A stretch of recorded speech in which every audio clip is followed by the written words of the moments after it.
Hello, everybody, my name is Frost here, Frost this map pickle, and welcome back to West of Loathing.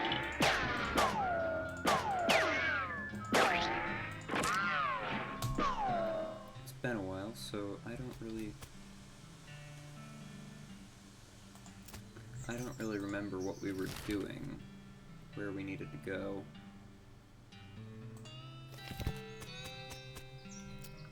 This sign to reading? It says silver plater. This guy covers things with silver to make them, well, silver. Ooh, can the man making Gary silver? That'd be expensive, and I'm guessing it would probably kill you. Ah, no good is that. What do you think we should do next? Maybe visiting the train again. Maybe Smee having a new problems. Any other ideas? Gary says you should take care of the house and the desert bandits. Oh, shoot.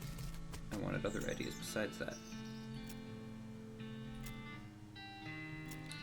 Dirtwater to see if anybody needs help. House and the desert bandits. Professor, lost Dutch oven mine. Okay.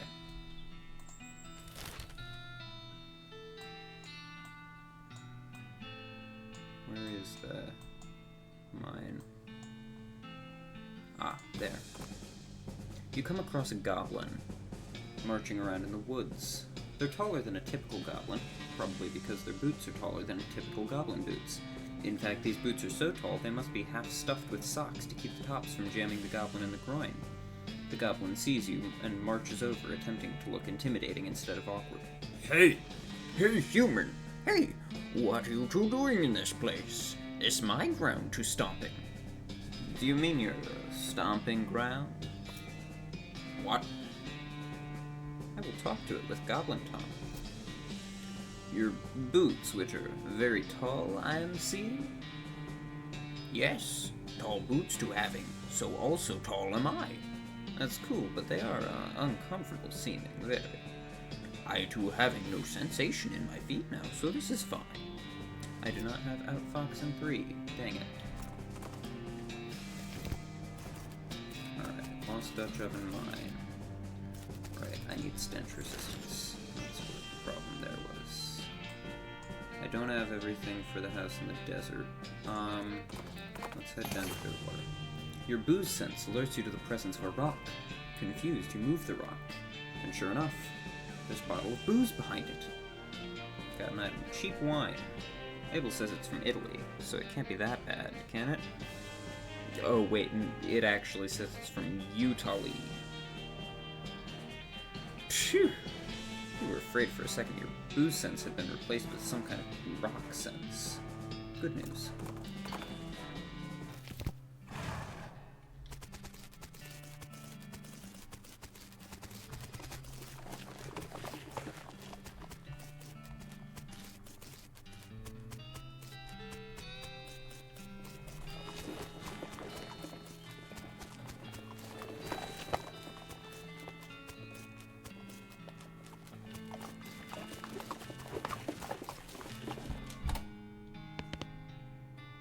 Alright, don't need to buy something from you.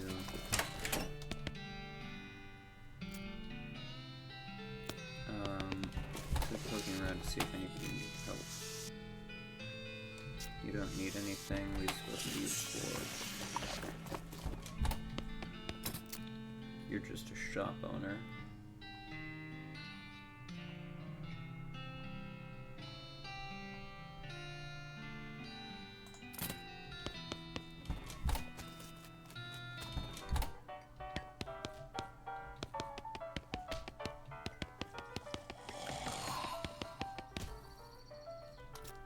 Hey, Lloyd. Need help with anything? Nope, everything's right as rain here. If you're looking for work, you might ask at the jailhouse. I've already asked at the jailhouse. You're back. Got some medicine for me? Yeah, here you go. He cracks the bottle open and drinks deeply. After a few moments, his demeanor changes entirely. He looks like a man 20 years younger. Would you like to hear a story? Yeah. Ellsbury tells you a tale of a gravedigger who accidentally opens a door to a strange country inhabited by ghostly machines. Something about that story, you really lost yourself in it. Thank you, Ellsbury.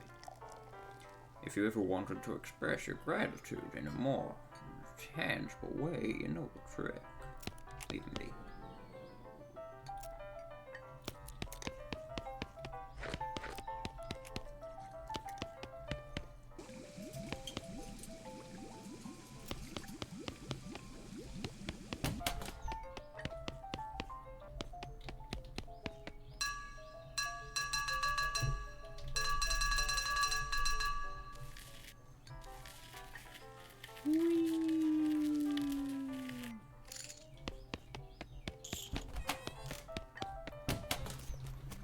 Alright, we could go to the gun manor.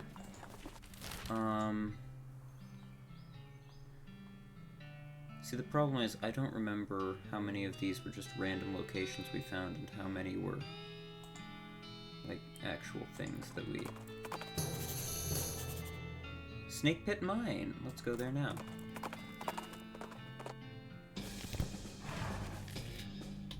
Exposed meat vein. Oh, a digging hole. Quite big. Much a lot digging must be. Do goblins mine for metal? Some. Not much. Not like humans digging it all up. But metal is full of many uses. Hitting with hammer, making better hammer. Sure. You look at the mining equipment. You have no idea what any of it does. I'll ask Gary to explain it. Hey Gary, do you know how any of this stuff works? Oh, no, Gary doesn't know that. I'll explain it to Gary. Hey Gary. What? I just wanted to tell you about this mining stuff. Okay.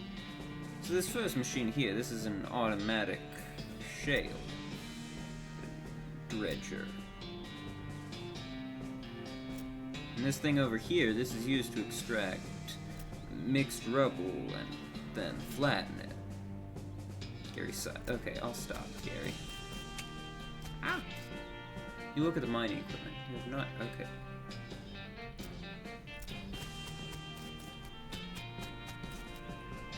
Don't have forage and.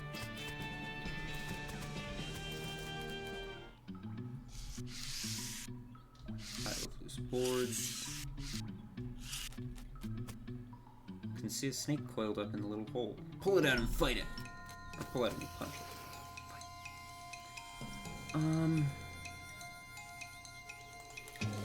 Whack. Yay! Nice for dispatching that snake. Coal snake skin. This is a coal snake skin that has been liberated from a coal snake's body. Hooray! 146 meat. Smoking snake in a smoking hole.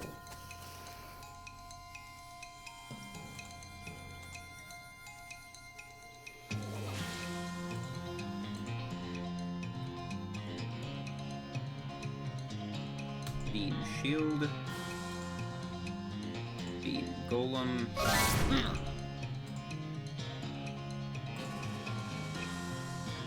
And let's deal 34 spooky damage. You really smoked that snake. I mean, you didn't smoke it like you'd smoke a cheroot. You just smoked it figuratively. Cache of mining supplies. Can of kerosene. It's surprising how many obstacles can be overcome simply by covering them with gas and setting them on fire. Smelling salts. This is a bottle of foul-smelling ammonia crystals, designed to disgust people into being more awake. Dynamite. Speak softly and carry a loud stick. Den is full of snake eggs. Pull them out. We got to jump on the eggs. Wham.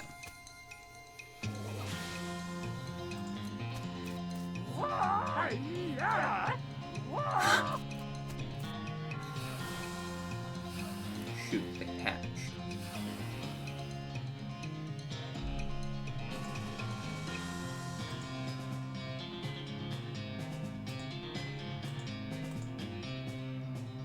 Alright, whack.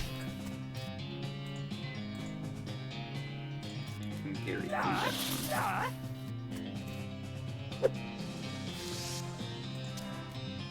Wham. There we go. Nice work dispatching those snakes. There's not enough skin on any of them to be worth collecting. Oh, that's a shame. I got a pickaxe. Neat thing. seems like that was all there was to be found here.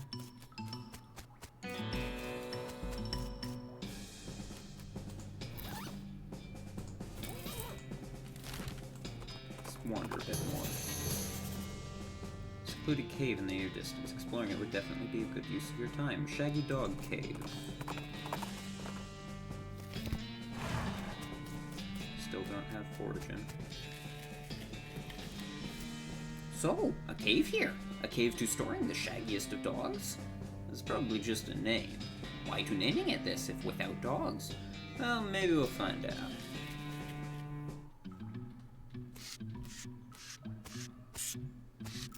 Oh, many signs, many words. No kidding. If Gary could reading human, so many words would reading here. What they to saying?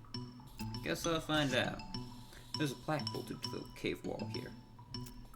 A record of the events of the expedition to and into Shaggy Dog Cave, November 1887, as recorded by Jim Plackwright.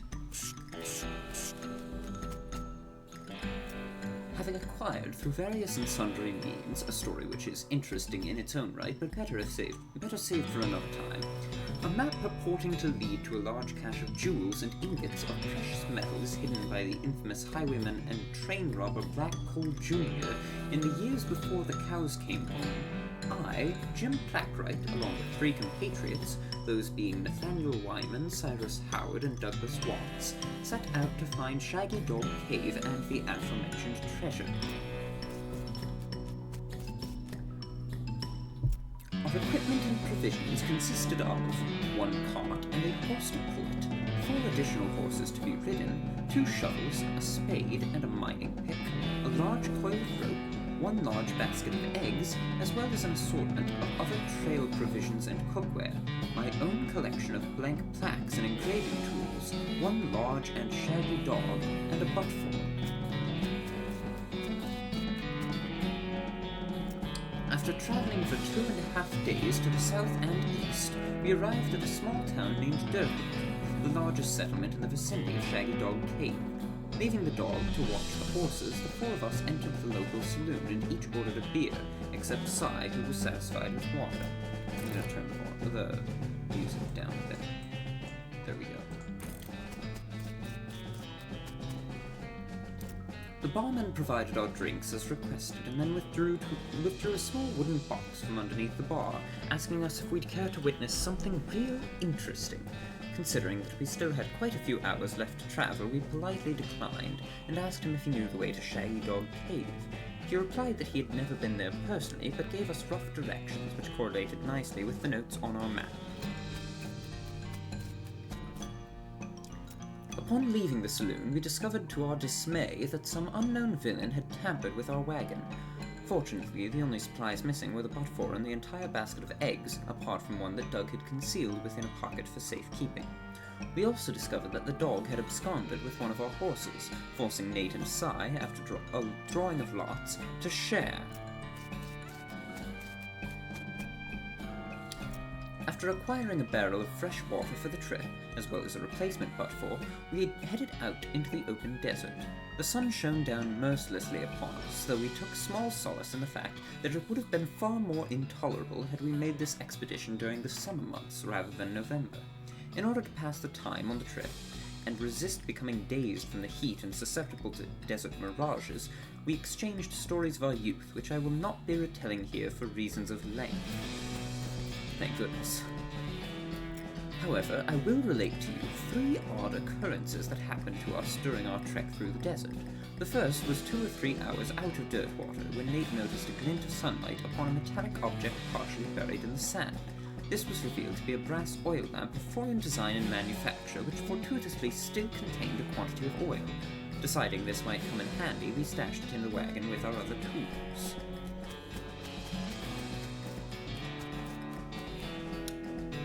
Our next encounter was with a nomadic goblin tribesman, who we discovered spoke excellent English. It inquired as to our destination, and we replied that we were looking for Shaggy Dog Cave, though we did not disclose the reason for our journey. The goblin confirmed that we were heading on the correct course, and mentioned that he had only a short time earlier witnessed a large and shaggy dog riding a horse in the same direction.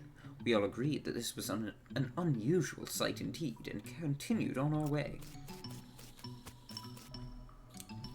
Some time later, we encountered a large adobe hut, occupied by two identical-seeming old men with wild hair and long white beards. They invited us to take shelter from the heat, which we gratefully accepted, and introduced themselves as hermits. This struck me as peculiar, given that there were two of them, but I felt it would be rude to question them on that point. One of the hermits confirmed that we were near Shaggy Dog Cave, and the other hermit confirmed that what his brother said was true. They also commented that they had seen a large and shaggy dog riding a horse in that direction. We all agreed that this was an unusual sight indeed. The hermits refreshed our water supply in exchange for our buttful, and we continued on our way, excited to finally be nearing our goal. After 2 more hours, we finally arrived at Shaggy Dog Cave. Carefully keeping our excitement in check, lest we becoming cautious, we unloaded our equipment and supplies from the wagon and took a brief respite in the cool shade of the cave entrance. To celebrate our arrival, Doug unpocketed and shared the egg he had saved from our basket that had been stolen in Dirtwater. Once we were rested, we decided the time had come to explore the cave.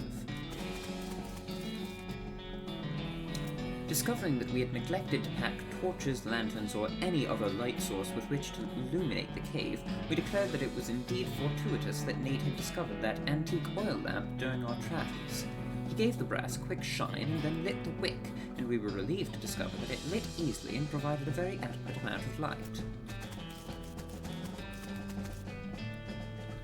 As we headed into the cave, we were further encouraged by the fact that the floor was quite even and easy to traverse, and there were no side passages which might cause us to become lost.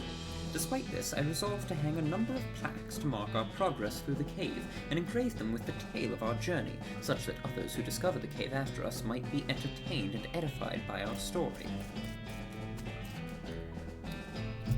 Soon we came to the end of the tunnel. While Nate, Cy, and Doug took turns with the excavation, I completed the last of the aforementioned plaques. It was a matter of perhaps an hour before Cy's shovel struck a wooden surface with a hollow noise, and we hauled a traditionally styled treasure chest out of the hole with great excitement.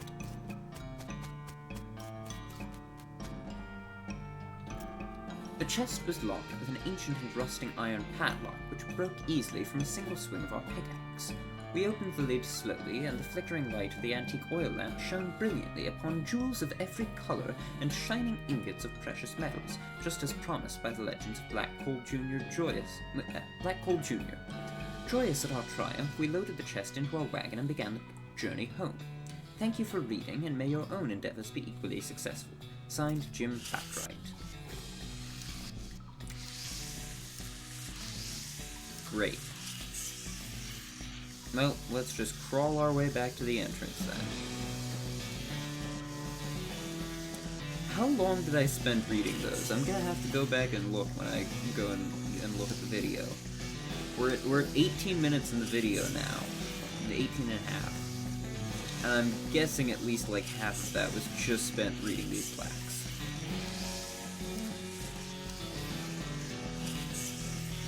It's so long. Finally! The aristocrats! What? Old goblin joking. Ha ha ha!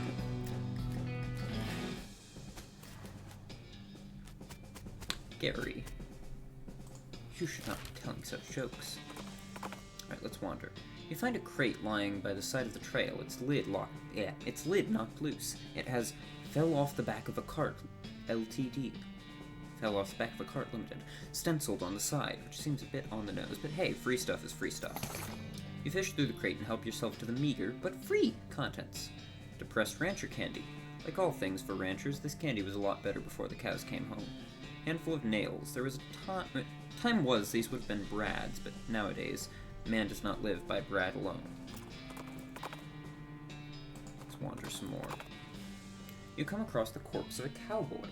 How do you know it's the corpse of a cowboy? Well, you see by his outfit that he is a cowboy, and you see by his lack of flesh that he is a corpse. Give him a proper burial. You dig a grave and put the cowboy's remains in it. It's the least I could do. Let's wander a bit more. A few hundred yards up the trail, you see a solitary skeleton trudging toward the northwest. It doesn't seem to have noticed you, or anything else, really. Attack it.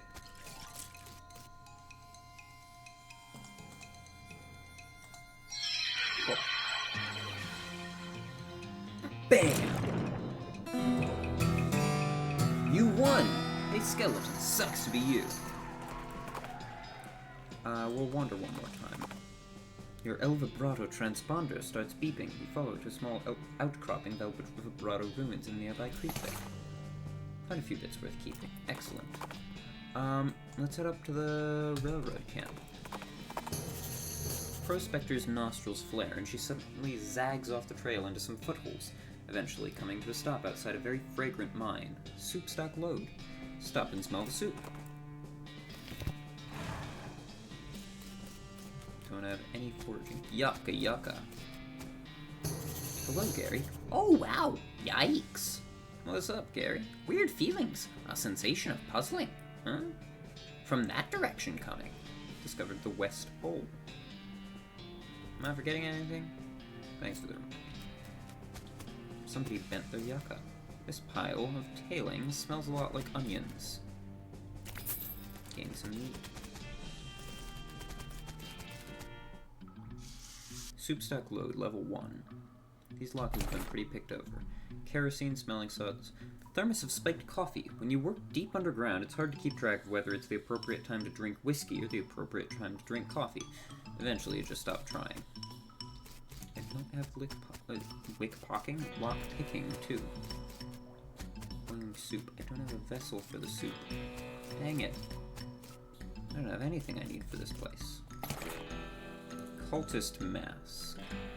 This is one of those spooky white masks the cultists keep running into in mines wear. Whoever was camping here left in a hurry. The diary. Entry 1. This mine is the worst. It sucks so bad here. I have been in some lousy mines, but this one really takes the cake. Everything smells like soup. The walls are slick with it. I swear, I can feel it getting into my pores. If I went to a doctor for a blood test, he'd probably tell me my blood is tomato basil bisque or whatever. Entry 2. We've finally managed to get deep enough to hear the master, but it's turned out the dang soup table is higher than we thought. We're spending 90% of our time bailing the stuff out and only 10% digging. I've got noodles in my boots. I hate this so much. Entry 3. Now the damn elevator's busted. It was always making a rattling noise, and the guys off shift couldn't sleep. That finally stopped, but it stopped because the elevator itself stopped, and we can't move it at all. Why did we even set up camp here? I had to spend the whole day scrounging around to find replacement 137, 59, and 23-pound compression springs for repairs. We'll install them tomorrow. Entry 4. Boss says we're giving up here and heading into a real deep mine they found up northwest. It's a shame we wasted all this work, but hot damn, it'll be good to get away from this soup. I will never eat soup again in my life. Got the springs installed proper like, with the strongest behind the shortest bolts and so on, but there's no time to wrench everything down. Gotta pack. Not like the elevator matters much anymore. I really hope I don't screw up again and forget my diary here when it's time to leave. I don't think I've ever managed to fill in more than 10 pages in the same diary. Well, I got bad news for you, buddy. The elevator is inoperative. Time to fix it. You see 3 different sized bolts on the side of the elevator, which are all very loose. There's a sign that says 3,200 pounds pressure required and some sort of gauge which currently reads 0, whatever that means. Looks like you're gonna need a wrench. Well, yeah, we literally can't do anything here then. Alright. Well then, Gary, let's go to the West Pole that you pointed out. As you're riding along the dusty desert trail, you feel a change in the air. This area is thick with mystical bean energy. You orient your mind along the axis of the powerful magnetic bean field and follow it to a cave. The sign out front reads, "The Great Garbanzo's Secret Hideout. Fellow bean wizards welcome." I will go there once I'm done checking out the West Pole. This yucca wants to be further east than it is. This yucca is straining against its own roots. Ah, wow, my head, to spinning. I do feel a little bit weird. The pool must have some strange magnetic feel or something. Gary is not to liking it. To throwing upward, maybe. Do goblins have some kind of magnetism-based sense, like homing pigeons? Okay, stop rolling around on the ground. We'll leave soon. It's a pile of weird rocks. Mess with them. The rocks are strange. They don't seem to weigh as much as they should, and they're sort of drawn to each other. Probably make an interesting cairn out of them. Let's find the way it is. You know what? No, it isn't. Actually, wait. I want to see if it's different things that I can make.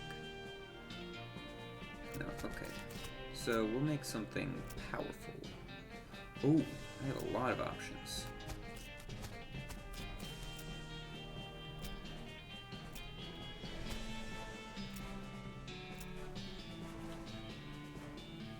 Alright, so 1, 2, 3, 4, 5.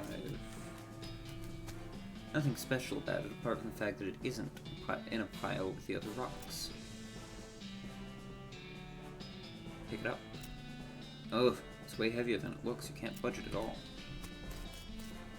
Why is it bent like this? Just won't stand up straight. Come on. Whisper something to it. Fish.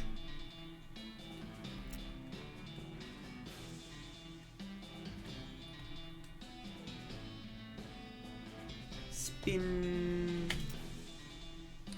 I'm guessing I have to figure out what that is and come back. Alright, since I'm a bean wizard, I will make one of these into something mystical. Step back and admire your handiwork. It's immaculate. Got a perk song with the spheres. You hear the stones singing in your head all the time. It's actually kind of annoying. Nice. Oh, I can knock it over.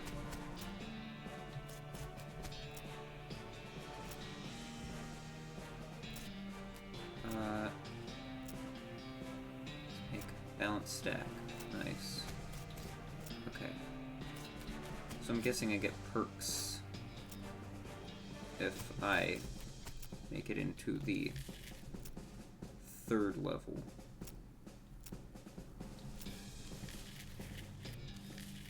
So I need more moxie and more whatever the other one was. Okay, let's go to the Garbanzo hideout. There's a deep, gravelly exhalation of breath behind you, and you realize you've been ambushed by a hell cow. Big one, too. Grab it by the horns. Oh, you have a lot of health. Let's increase my armor. Create a beam golem.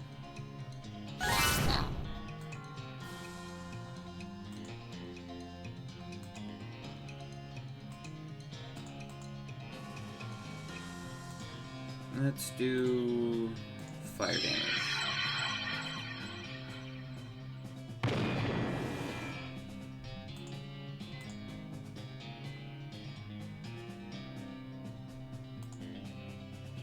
Let's want a goblin grunt. Ooh. Yikes. Let's do some spooky damage.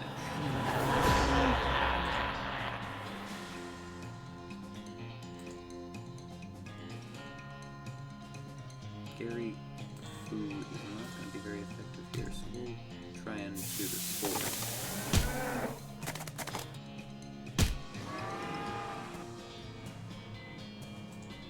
Alright, yeah.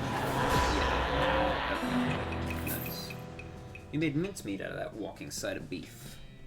Roasted cow tongue. A lot of people don't like the idea of eating something that can taste you back, and believe me, nothing about this particular cow tongue is going to change their minds. Smoldering leather. This leather still smolders with some of the unholy fire that animated the abomination you sliced it from. It'd make a great winter blanket if it wasn't for all the evil. Just call me the butcher. Clump of yucca. Oh, what is a sign saying? It says, keep out unless you are the great Garbanzo. Unless what? It's a person's name, I guess. Might as well go in and see. But you aren't allowed. Your name is Frosty Sneaky Pickle. Keep out signs don't apply to adventurers. We get an exception.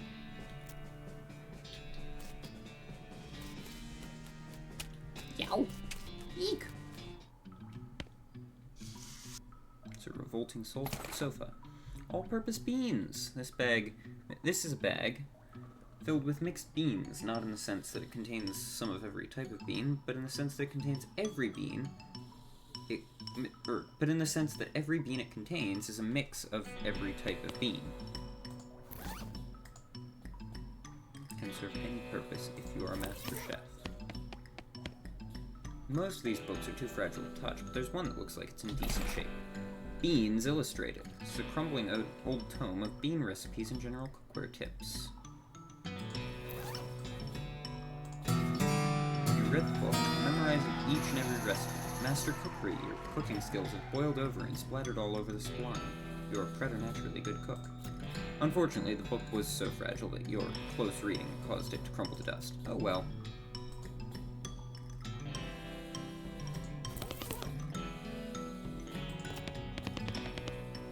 Great Garbanzo's bed under the pillow.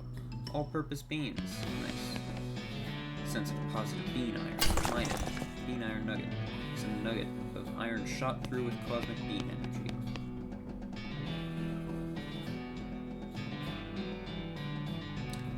Forge some bean iron cookware. Make something out of some bean iron.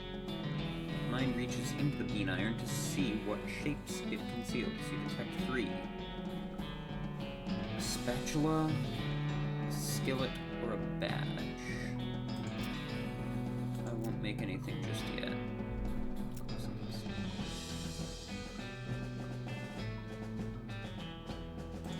I'm not gonna cook anything just yet because I want to get the master cookery stuff. What do we have? Revolting Roach. +2 muscle, mysticality, and moxie. +2 muscle, +10 HP. What was the third thing I could make? Offhand. So armor, mysticality, or spell damage.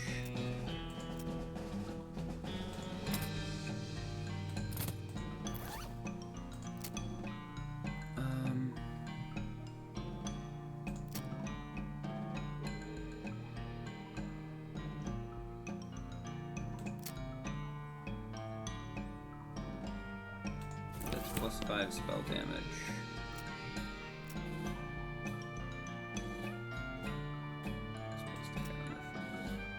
Okay. We'll come back to this once we have some more bean iron. As you're riding along, you notice a side trail leading towards a gigantic cemetery. Jot the location down on your map. Actually, let's end the episode here, because we're at 33 minutes.